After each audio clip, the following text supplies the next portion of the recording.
because it's got the oils in the feathers, you see. So if everybody stroked the water at the back of that, because everybody goes towards the back, because that's where the beacons feet ache.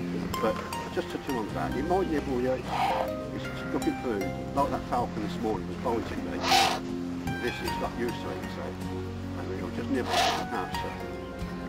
Just turn and pose at the camera, just turn his whole body towards it. Probably fly up and get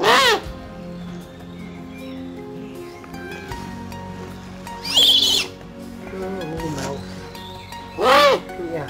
They're very vocal, aren't they? The owls are because of that imprinted, yeah, it is different, as I say, it's that imprinting on people.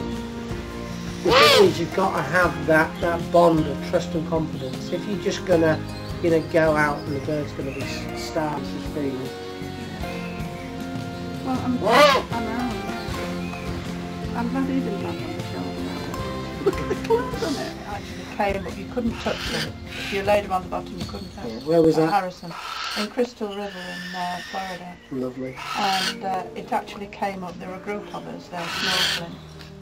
I mean, the trip was to swim with manatee, but it.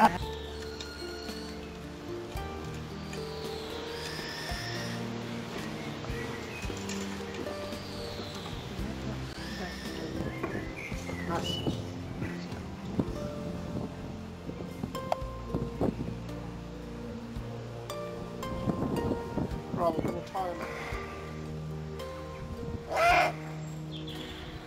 So don't try to... Hey. Moment. Wait till you get that tip.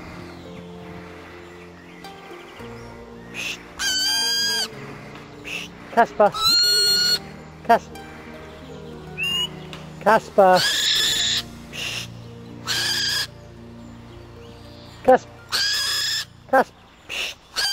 Come on.